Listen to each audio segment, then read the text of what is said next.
그래서 여기서도 계속 나오지만 그렇다면 이 가치가 있기 때문에 박탈당했다라고 한다면 그렇다면 지금 되게 고통에 놓여 있고 삶이 가치가 없다고 생각하는 사람은 죽음에 있어서 타당한가? 라는 또 뒤에 자살에 대한 것이 자세히 나오는데 그게 참 어려웠던 것 같아요. 맞아요. 중요한 부분 또 말씀해 주시는 자살에 관해서도 또 한 챕터, 거의 마지막 챕터죠. 뭐 이 정도에 이제 다루고 있는데 그 자살의 어떤 합리성 혹은 도덕적인 타당성을 두 가지 측면에서 이게 접근을 하게 되는데 셰리 케이건은 아주 조심스러운 의도로 언어로 신중하게 굉장히 전제 조건을 많이 달아요. 이런 전제 조건이 다 이제 부합이 되면 때로는 자살이 합리적인 선택일 수도 있다. 혹은 도덕적으로 정당성을 갖는 타당한 어떤 그런 선택일 수 있다라고 이제 보는 대목이 있어서 저희는 아무래도 상담을 하고 그 자살 위기에 처한 내담자분들을 많이 상담을 하기 때문에 저는 그 부분도 좀 많이 좀 생각을 해보게 되더라고요. 저자의 말을 어디까지 내가 이제 받아들여야 되고 나는 과연 자살에 대해서 어떻게 생각하고 있는지 그런 것들도 한번 그 되새김질을 하게 만들었다는 게 이 책의 좋은 점이었던 것 같아요. 맞아요. 저도 사실 되게 죽음과 자살이 어떻게 보면 저희가 상담을 해서 그런지 되게 가까운 관계라고 생각했는데 이 책에서는 마지막에 다루고 있잖아요. 근데 어떻게 보면 민감한 주제여서도 일 것 같고 앞에 것이 이해가 되어야 나눌 수 있는 이야기이기 때문에 또 원인이 되는 것 같은데 저는 근데 결론적으로는 이분이 하고 싶은 말은 어쨌건 자살은 하지 않는 것이 좋다라는 것으로 이해했어요. 근데 여기서 여러 가지 관점을 나눠서 얘기를 하잖아요. 뭐 도덕적인 관점도 나누고 실용적인 관점도 나누는데 결국은 여기 또 핵심적인 것이 그 비존재에 대해서는 우리가 알 수 없다. 그렇죠. 그런데 죽음 이후의 세계는 비존재이기 때문에 이게 뭐 비교를 해보려면 내가 죽었을 때 더 좋다라는 것이 검증이 되어야 할 텐데 맞아요. 그것을 검증할 수 없는 것도 사실 큰 포인트였던 것 같고 맞아요. 그리고 계속 그 인생 그래프를 보여줬던 것 같아요. 맞아요. 그래서 지금 당장 내가 그 어떤 실용적인 가치에서 0보다 삶의 가치가 더 마이너스가 되었을 때 그럼 이것이 동시에 내가 자살을 고려했을 때 그럼 뒤에도 계속 사실 안 좋았을 것이냐. 그죠. 오히려 그 기회를 박탈할 수도 있다. 맞아요. 지금 자살을 선택하는 것이. 맞아요. 사실 그건 정말 우리가 알 수 없는 영역이죠. 맞아요. 정말 불가능한 영역이고. 그래서 그 비유가 재밌었던 것 같아요. 그 두 개의 문이 있는데 하나의 문을 선택하면 99.9%의 확률로 고문을 당하고 0.01%의 확률로 휴양지에 일주일 보낼 수 있고 근데 반대문으로 가면 100% 그냥 이제 고된 일을 하는 뭐 그런 곳으로 간다. 뭘 선택할 것이냐. 이것이 이제 고통에 놓인 사람들의 어떤 심리 상태를 좀 은유적으로 표현을 했던 것 같아요. 그렇죠. 그 비유가 지금 잘 생각은 안 나는데 어쨌든 자기 입장에서 어떤 선택을 할 것인지를 이제 한번 생각을 해보게 만들고 지금 이제 약간 좀 부연 설명을 하면 그 그래프가 재밌는 부분이거든요. 그 그래프가 인생을 어쨌든 플러스 마이너스로 이제 계산을 할 수 있다라는 거죠. 어떤 이론적인 측면에서는 그렇게 이제 쾌락주의에서 이제 맞아요. 인생의 쾌락과 이제 불행의 이제 총량을 합산해 봤을 때 플러스가 나오면 좋은 삶이고 마이너스가 나오면 좋지 않은 삶인 건데 현재 그 총합이 마이너스라고 하더라도 동미 선생님이 말씀해 주신 것처럼 인생의 어느 시점에서는 그 마이너스로 가다가 다시 이제 올라올 수 있는 여지가 이제 충분히 있는 거고 그거를 인간이 합리적으로 아무리 생각을 하려 한다 하는데 예측할 수 없는 부분들이 너무 많기 때문에 지금 내가 내리는 이 마이너스이기 때문에 이거는 죽는 게 타당하다라고 이제 생각을 한다라는 게 어떻게 보면은 장기적인 관점에서는 좀 잘못된 선택일 수도 있다라고 시사점을 좀 남기는 것 같긴 해요.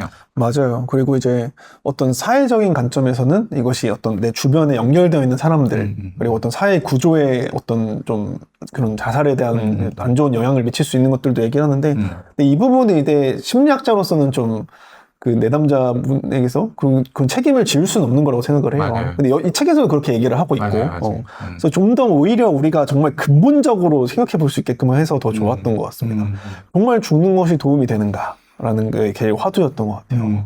그래서 저자는 사실은 보통 자살에 대한 생각이 이제 높아지게 되는 상태가 객관적으로 무언가를 판단할 수 있는 그런 상태라기보다 그 시야가 많이 협소해진 터널 비전의 가능성이 굉장히 높고, 그렇기 때문에 그런 부분에서 이제 객관적인 판단이라는 게 잘 담보되지 않을 뿐만 아니라, 그 객관적인 판단이 담보가 됐다 하더라도 그 다른 주변에 어떤 다른 전문가들이라든지 어떤 그런 사람들과의 아주 긴밀한 어떤 소통을 통해서 결정을 해야 되는 문제일 수도 있다. 이게 혼자만의 문제는 아닐 수도 있다라고 이제 얘기를 하는 부분이, 그런 부분은 좀 굉장히 좀 타당하다라고 느껴졌어요. 그래서 뭐 실제로 일부 국가에서는 안락사라는 게 합법화된 나라나 미국의 특정 주는 또 안락사가 합법이 주도 있다고 하더라고요. 그런 걸 봤을 때 항상 이렇게 꼭 묻어둘 만한 주제는 아니고 수면 위로 끌어올려가지고 어디까지 가능하고 어떤 규제나 어떤 제도적인 것들이 필요한지 숙고하는 그런 작업들이 한국에서도 좀 필요하지 않나? 뭐 그런 생각을 좀 했던 것 같아요. 맞아요. 그래서 아직까지도 사실 우리나라가 지금 자살률이 거의 세계 1위잖아요. 1위죠. 물론 뭐 상대적으로 다른 의료가 발달해서일 수도 있겠지만 어쨌든 실질적으로도 자살이 많은 나라인데 그런 나라인 것 치고는 이 개념에 대한 언급 자체가 좀 터부시 되어 있는 게 있긴 있는 것 같아요. 딱 그 말이 맞죠. 터부시 되죠. 맞아요. 그래서 뭔가 좀 쉬쉬하게 되고 좀 정부 차원에서도 그렇게 막 드러내놓고 얘기를 하지 않는데 어떻게 말씀하신 것처럼 오히려 이런 것들이 얘기가 되어야 더 발전이 있을 것 같고 실제로 상담에서는 이런 자살에 대한 이야기를 상담자조차도 이거를 되게 당황스러워하거나 중기시해서는 안 되고 오히려 있는 그대로 드러내서 나누는 게 되게 핵심이잖아요. 맞아요.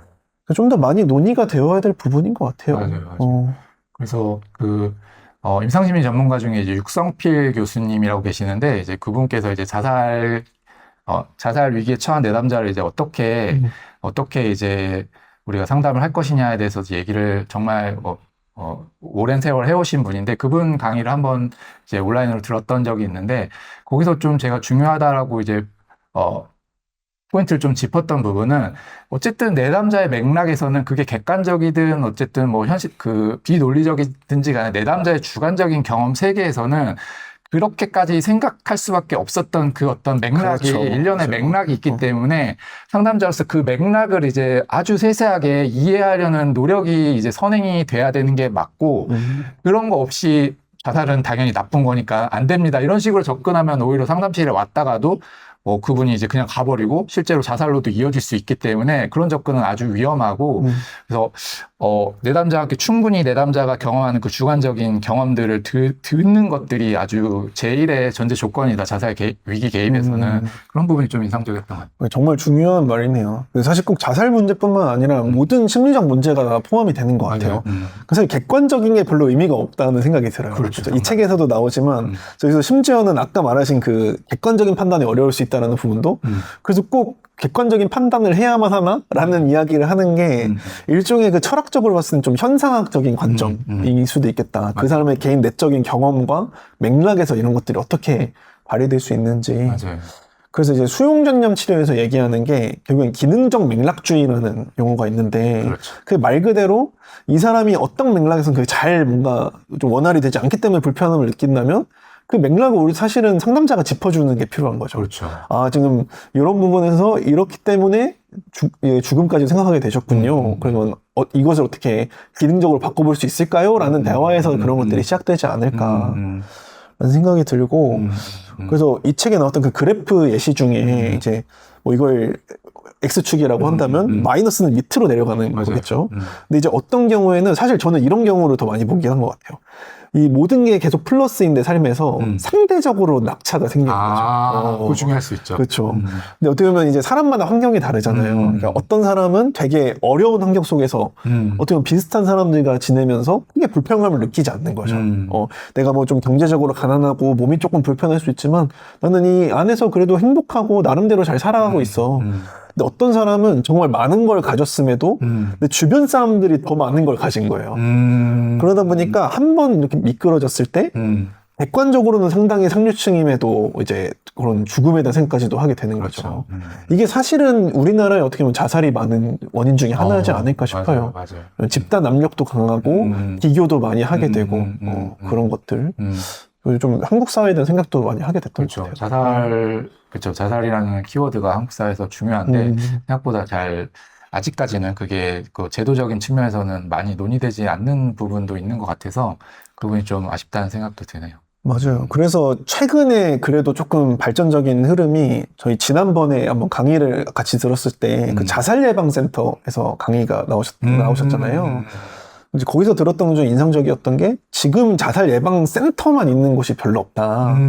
보통 그 지역 정신건강센터에서 부서로 이제 활용을 하고 있는데 그렇죠. 사실 그분들이 또 자살 업무만 하시는 게 아니라 맞아요. 이제 사례 관리도 하시고 많이 막 하시죠. 몇십 분을 이제 응대하고 이러다 보니까 좀 어려움이 있는데 그 자살예방센터들이 이제 계속 전국에 늘어나는 추세다라고 얘기하셔서 그 부분은 맞아요. 최근에 제 거주지에도 지금 오늘 그 카톡이 왔는데 지금 생겼다고 연락이 왔더라고요. 그래서 그래서 이런 노력들이 좀 필요할 수도 있겠다.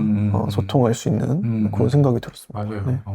그리고 결국에는 자살을 하게 되는 이유 중에 하나가 그 조위너라는 그 학자가 이제 주로 이제 얘기했던 부분들은 타인과의 어떤 연결감을 우리가 느끼지 못하고 느끼지 못할 때 이제 자살 리스크가 아주 현저하게 상승할 수 있다라고 이제 보는 거기 때문에 어떤 식으로든 좀 그 사람과의 연결점을 찾을 수 있는 그런 소통을 제도적으로 많이 마련해 놓는 게 국가적으로 그게 이제 너무 중요하겠다는 생각 드네요, 선생님 말씀. 맞아요. 그래서 사실 요즘 청년층들이 많이 자살을 하게 되는 것이 사실 과거에는 제가 알기로는 좀 중노년층에서의 남성 특히 이런 자살이 많았다고 기억을 하거든요.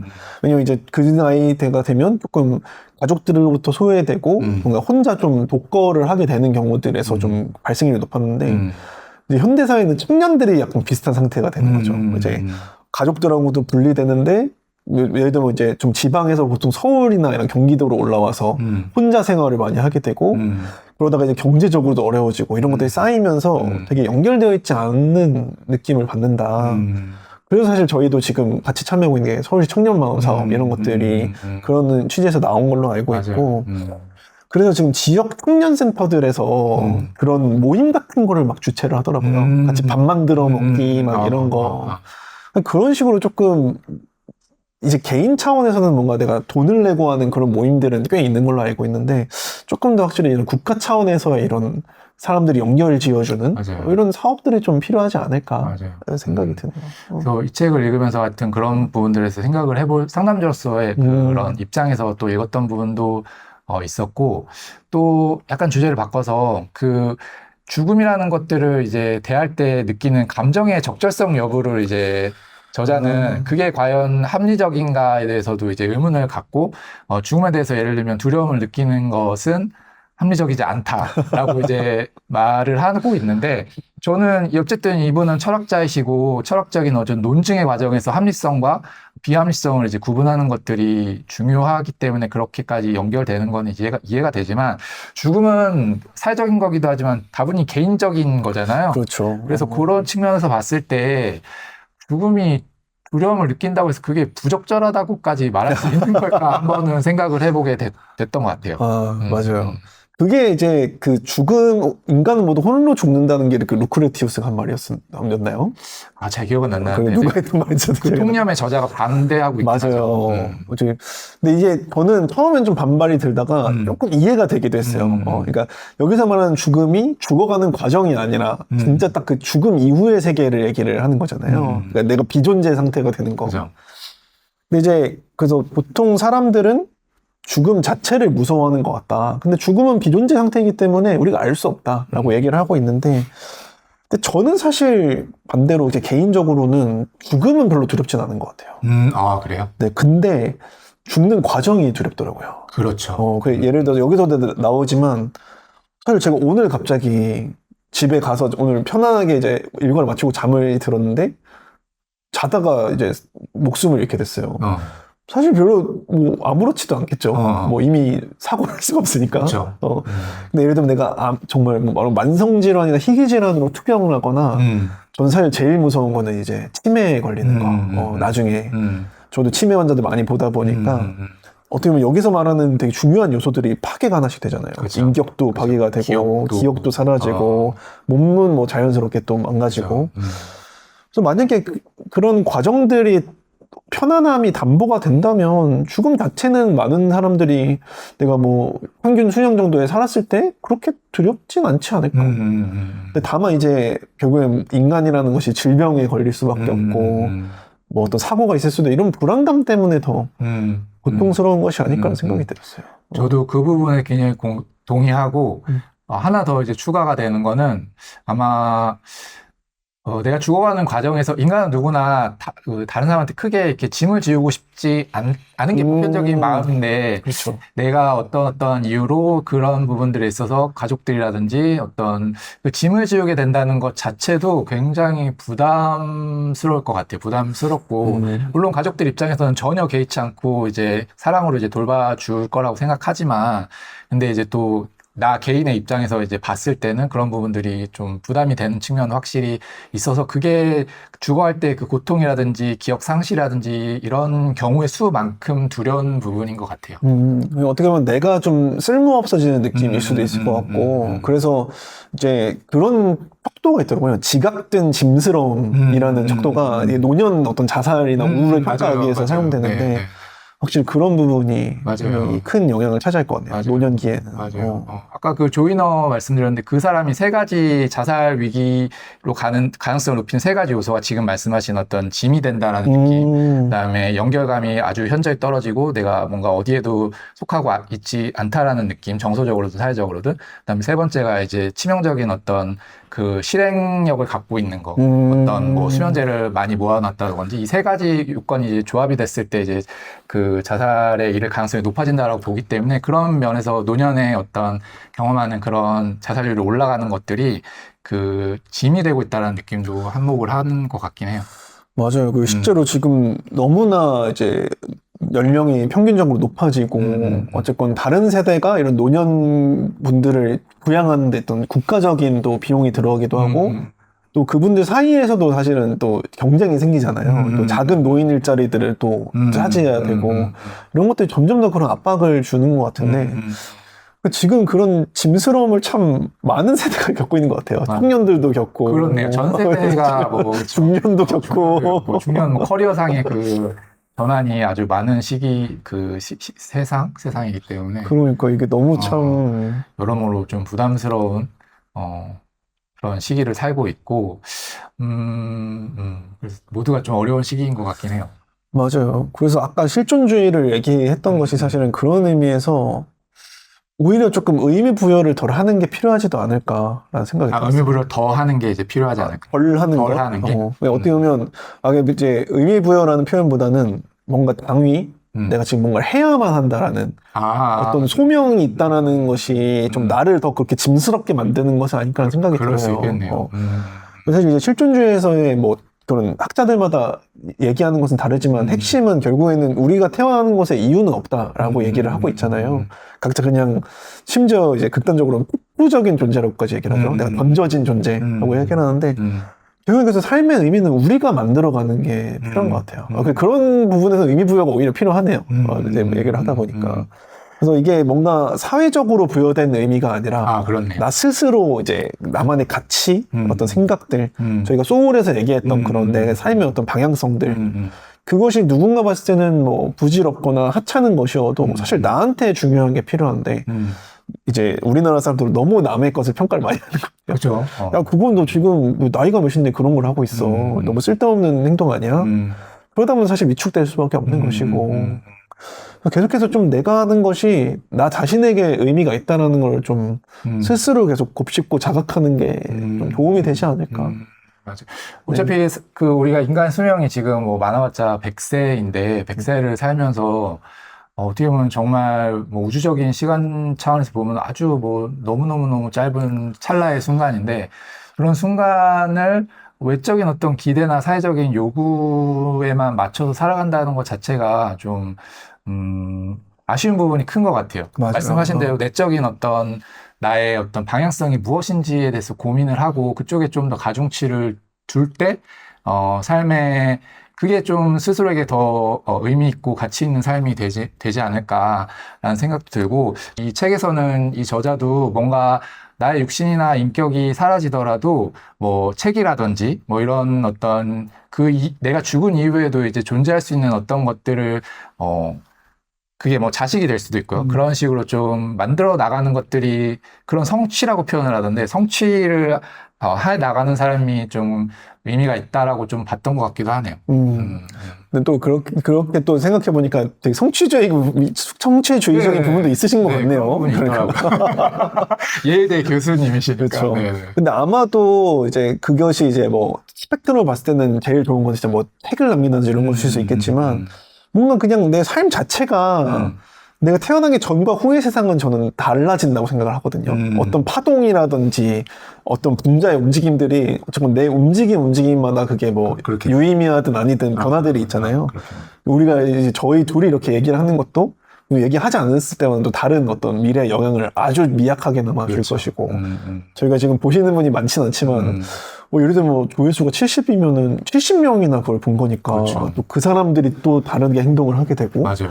이게 참 이 삶이라는 게 너무 엄청난 것 같다는 생각이 들어요. 맞아요. 나의 사소한 행동이나 이런 것들이 알게 모르게 주변에 영향을 많이 미칠 수밖에 없고 우리가 자각을 못 하더라도 그래서 이게 뒤에서 이어지는 그 성공하는 가족의 저녁 식탁에서도 좀 이어지는 주제라 나중에 좀 더 얘기해보면 좋을 것 같고요. 맞아요. 저는 그래서 죽음을 논할 때 죽음을 어쨌든 생각한다는 거는 그 삶을 어떻게 살 것인지와 관련이 많이 있다고 하잖아요. 저도 그 맞아요. 의견에 공감이 되고 나는 좀 어떻게 살아야 될까? 뭐 내적인 동기를 추구한다면 그건 어떤 방향이 돼야 할까? 혹은 성취가 그러면 중요하지 않다라면 그럼 뭐가 중요한 걸까? 그럼 그런 것도 생각해 보게 되는데 한 가지 좀 장면이 그때 머릿속에 좀 떠올랐던 게 제가 선생님이나 저나 달리기를 좋아하잖아요. 네. 션 채널이 달리기 채널을 유튜브 채널을 많이 보는데 션이 언젠가 그런 말을 한 적이 있어요. 지금 내가 이렇게 아침에 일어나서 달릴 수 있다는 것 자체가 너무 감사하다. 그게 뭔가 모르게 되게 상투적인 말일 수도 있는데 저한테 울림이 되게 컸어요. 그래서 정말 그렇네. 정말 그렇네. 내가 죽었을 수도 있는데 오늘 이렇게 살아가지고 뭔가 이렇게 또 이렇게 아침에 달리고 있을 수 있네라고 그 자체가 감사하다라고 이제 어느 순간부터는 이제 좀 의식적으로 생각을 하게 되는 측면도 있어서 그러면서 삶에 대한 만족도도 좀 더 가는 것 같아요. 아니 지금 말씀을 듣고 나니까 제가 죽을 뻔한 적이 있거든요. 제가 완전히 잊고 있었는데 네. 제가 21년도에 차 사고가 크게 나서 차가 전손될 정도의 큰 사고여가지고 진짜로 그때는 죽을 뻔했거든요. 그래서 그 당시에는 이제 생각보다 좀 다치긴 했지만 너무 멀쩡해서 되게 감사하는 마음이 한 1년 정도 있었던 것 같아요. 이제 좀 내 앞으로의 삶은 좀 덤으로 생각하고 행복하게 살자. 근데 그걸 또 살아가다 보니까 잊혀지더라고요. 그렇죠.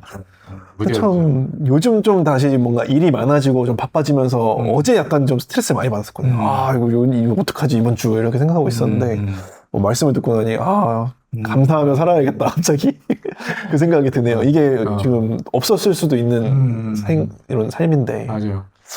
그래서 뭐 네.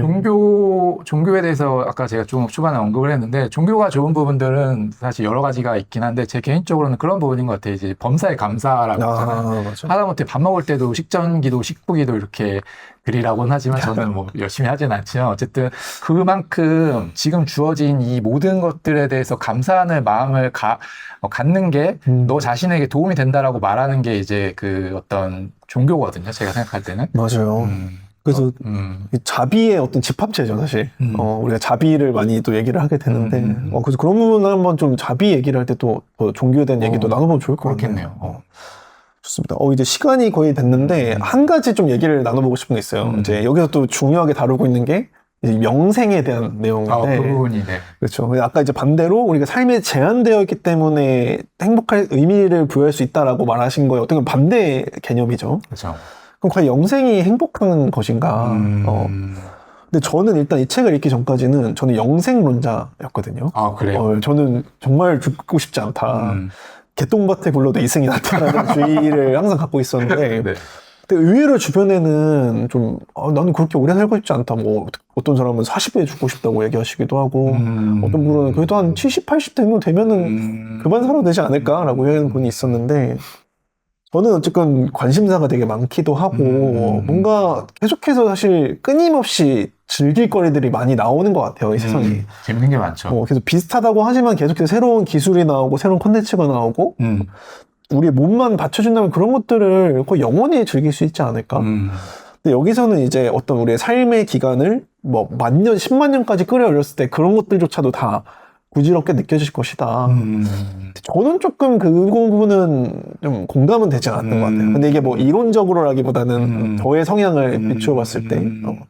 그래서 그 특이점이 온다라는 책 혹시 아시나요? 이름만 들어본 것 같아요. 그래서 이제 커즈와일 뭐 피아노를 만든 레이 커즈와일이라는 사람이 이제 그 공학적인 부분도 되게 전문가인데 그분도 굉장한 유물론자죠. 그렇죠. 그래서 그분은 이제 특이점이라는 것이 이제 2000 몇십 년쯤에 올 것이고 그때부터 이제 나노봇이 이제 개발이 돼서 우리의 모든 죽음을 해결해 줄 것이다. 죽음이 질병이 될 것이다라고 얘기를 하죠. 치유 가능한. 맞아요. 그래서 막 영양제 엄청 먹으면서 막 생명을 연장시키려고 되게 노력을 많이 하시는데 50가지를 먹는다고 뭐 들었는데. 아, 그래요? 네. 근데 저도 비슷한 견해인 것 같아요. 만약 그렇게 영생을 할 수 있으면 그렇지 않을까. 선생님은 좀 어떤 견해이신지 또 궁금하네요. 저는 약간 다른 의미에서 영생을 있으면 좋겠다라고 생각을 하는 게 어쨌든 종교 가톨릭 그 신자로서 영생이 있다라고 믿긴 해요. 그 믿음의 어떤 강도가 그렇게 크진 않을 수도 있겠지만 어쨌든 믿고 근데 이제 제가 생각하는 영생은 현생에서의 그 삶이 쭉 이어지는 거라기보다는 어떤 그죠 사후 세계에서의 어떤 그 지복직관이라고 표현을 하는데 하나님을 바로 이제 마주보는 어떤 그런 어떤 단계에 이제 도달을 해서 그게 이제 영생이 이어지는 거라고 저는 좀 이해를 하고 있는데 그래서 그런 거라면은 영생이 좋을 수도 있겠다 싶지만 현생에서의 그게 만약에 쭉 이어진다라고 하면 이 저자가 좀 얘기했던 것처럼 결국에는 모든 것에 좀 지루해지고 뭔가 의미가 없어지는 순간들이 올 수도 있다. 이론적으로는 그런 말엔 좀 공감이 됐고 그 옛날 영화 중에 그 93년도에 나왔던 그 빌 머레이라는 옛날 배우가 이제 주연했던 사랑의 블랙홀이라는 영화. 제목이 특이하네.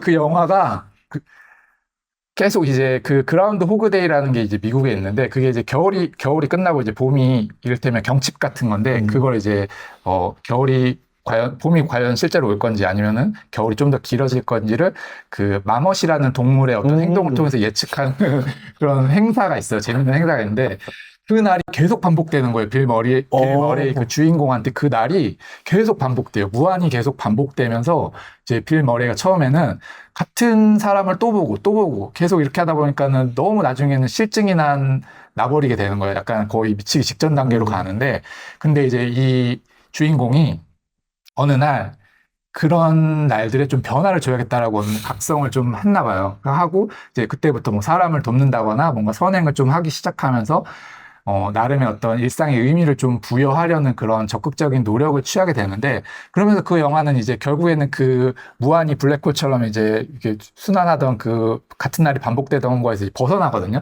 다음 날이 이제 와요. 그렇게 이제 해피엔딩으로 좀 끝나는데 만약에 그게 다음 날이 안 오고 쭉 이어졌더라면 다시 빌 머레이가 과거로 이렇게 예전처럼 돌아가가지고 좀 그 지루함에 이제 넌덜머리가 나서 뭐 좀 그렇게 될 수도 있겠다. 해피엔딩이 아닐 수도 있겠다라는 생각을 저는 했고 그런 면에서 영생이 조금 모르겠어요. 현생에서의 영생은 그렇게 꼭 달가운 건 아닐 수도 있겠다라고 생각을 해봤던 것 같아요. 근데 이게 영생을 가져가게 됐을 때 결국에는 어떤 그런 건강한 어떤 상태가 담보가 되기는 해야 되는 것 같아요. 그리고 우리가 젊을 때 어떤 건강한 뇌와 육체를 갖고 그런 것들을 좀 새로운 것들을 계속 받아들일 수 있는 상태가 된다면 괜찮을 수 있을 것 같은데 그걸 또 이제 말씀하신 것처럼 시간축을 끝까지 땡기면은 우리가 그 어떤 그 스크롤이 되게 얇아지는 것처럼 정말 이게 계속 매일 달라도 똑같이 느껴질 수도 있겠다. 그런 생각이 들기도 하네요. 맞아요. 그래서 우리가 어떻게 보면 아직 겪어볼 일이 없는 일이기 때문에 더 좀 생각이 다양하게 좀 들게 되는 것 같습니다. 근데 저는 선생님 얘기 들으면서 그만큼 삶에서 좋은 것들이 많다고 선생님은 느끼시는구나. 그런 생각이 좀 들었네요. 재밌고 흥미가 가는 게 그만큼 많으신가 보다라고 좀 생각이 들었어요. 그러게요. 네. 근데 이게 뭔가 조금 미묘한 게 지금 당장 막 엄청 즐겁고 행복하다기보다는 그냥 기대를 자꾸 하게 되는 것 같아요. 기대. 더 좋아지지 않을까? 그냥 뭐 지금의 그런 좋아하는 것들도 있지만 지금 이 정도면 뒤엔 더 좋은 것들이 막 나오지 않을까? 아, 그래서 기대네. 그런 의미에서. 그런 것들을 좀 어떻게 보면 여기 박탈되는 거에 대한 아쉬움. 그렇네요. 맞아요. 그리고 저는 어떻게 보면 또 상당한 물리주의자이기 때문에 그냥 죽으면 끝이다라는 생각이 좀 강한 것 같아요. 그 약간 끝나고 싶지 않은 느낌. 그렇죠.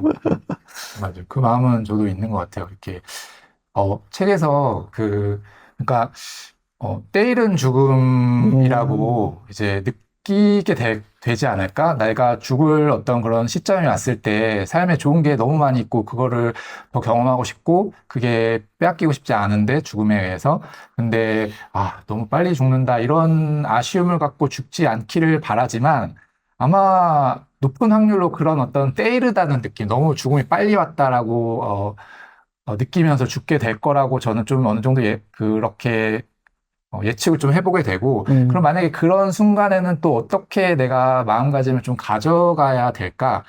어떻게 가져가야지 좀 마무리를 잘 할 수 있을까? 그런 생각으로까지 좀 한번 이어졌던 것 같아요. 맞아요. 정말 그런 임사 체험들이 참 근데 뭐 저도 아까 제가 죽을 뻔한 경험을 얘기했지만 또 이 셸리 케이거는 약간 그 MBTI 지금 T 성향처럼 웃기죠. 그건 죽은 게 임사 체험이 아니다. 진짜 죽은 게 아니지 않느냐라고 얘기를 하는 거죠. 반박하겠죠. 맞아요. 그러니까 우리는 참 정말 죽기 전까지는 경험할 수 없고 반대로 또 참 모순적인 게 죽어도 경험할 수 없다라는 그렇죠. 것이 내가 없으니까. 좀 그런 게 좀 궁금하긴 하네요. 정말. 좋습니다. 슬슬 마무리를 좀 그렇네요. 할까요? 시간이 많이 흘렀네요. 그럼 오늘 또 이 책도 읽고 얘기도 나눴는데 전반적으로 책이나 오늘 대화가 좀 어떠셨나요? 전반적으로 책을 읽고 저도 이제 이 책의 내용을 내가 제대로 이해한 게 맞나? 이런 약간 의구심을 가지고 또 얘기를 했는데 그래도 선생님이랑 얘기하다 보니까 그런 이 저자가 말하고자 했던 하나하나의 개념들이 조금 더 선명하게 와닿는 것 같아서 유익한 시간이었던 것 같습니다.